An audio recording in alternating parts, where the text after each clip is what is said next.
மரியாதைக்குரிய முன்னாள் சட்டமன்ற உறுப்பினர், மாவட்ட கழகத்துடைய செயலாளர், சென்னை புறநகர் மாவட்ட கழகத்துடைய செயலாளர் கந்தன் அவர்களுடைய KP கந்தன் அவர்களுடைய ஏற்பாட்டின் பேரில் இன்றைக்கு மிக சிறப்பாக 2026 அனைத்து இந்திய அண்ணா திராவிட முன்னேற்ற கழகத்துடைய இலக்கு ஆட்சியை பிடிப்பது, எடப்பாடி அவர்களை முதலமைச்சராக்குவது என்பது குறித்தான ஒரு விரிவான மாவட்ட அளவிலான ஆலோசனை கூட்டம் மிக சிறப்பாக நடைபெற்றது. பல்வேறு தரப்பிலே பல்வேறு கருத்துக்களை சிறப்பாக சொன்னார்கள். குறிப்பாக அனைத்து இந்திய அண்ணா திராவிட முன்னேற்ற கழகத்துடைய சார்பில் வரலாற்றிலே இல்லாத அளவிற்கு உறுப்பினர்களை அதிகமாக சேர்த்த மாவட்டம் இந்த மாவட்டம்.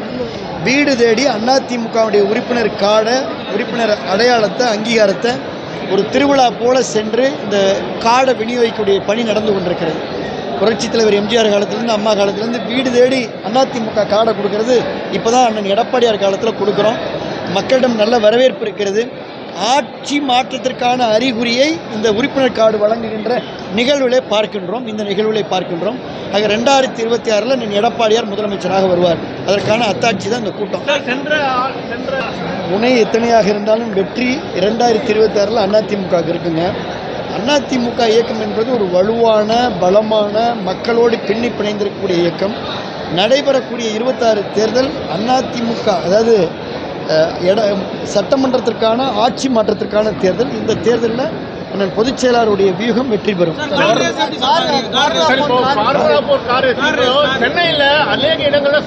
நீங்கள் கேள்வி கேட்பதிலிருந்தே இது அவசியமில்லை என்பது உங்களுடைய உணர்வு எங்களுக்கு புரிகிறது. தொடர்ந்து அவசியமில்லை, இது தேவையில்லை என்ற குரல் அண்ணன் எடப்பாடியாரும் எழுப்பினார்னு தமிழ்நாடு முழுக்க இந்த குரல் எழுந்தது. இருந்தாலும் யாரையோ திருப்திப்படுத்துவதற்காக இந்த ஆட்சியின் சார்பில் இந்த ஃபார்முலா கார் ரேஸ் நடத்தப்பட்டது. இதில் நிறைய பார்த்திங்கன்னா போக்குவரத்து நெரிசலில் மக்கள் பாதிக்கப்பட்டு, இன்னும் சொல்லப்போனால் நிறைய ஊடகங்களை நாங்கள் வீடியோவில் பார்த்தோம். ஆம்புலன்ஸ் வாகனங்கள் கூட பாதிக்கப்பட்டு அங்கே ரொம்ப நேரம் தவித்த அந்த காட்சியை பார்த்தோம். இதெல்லாம் தவிர்க்கப்பட வேண்டும். இதை இனிமேலாவது இந்த அரசு உணர்ந்து யாருக்கும் ஏற்புடையது, பயன்படாத இந்த திட்டங்களை எல்லாம் தவிர்த்து மக்கள் நலனில் அக்கறை செலுத்தணும்னு கேட்டுக்கிறோம். சட்டம் வந்ததற்கு பின்னாலும் கூட பாலியல் தொல்லை தமிழ்நாட்டில் அதிகமாக இருக்குது. மது போதையில் பாதிக்கப்படுவது அதிகமாக இருக்குது.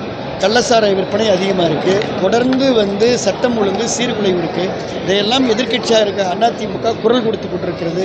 ஊடகத்துறையான நீங்களும் கேள்வி எழுப்புறீங்க. ஆனால் இது நிம்மதி வந்த பாடில்லை.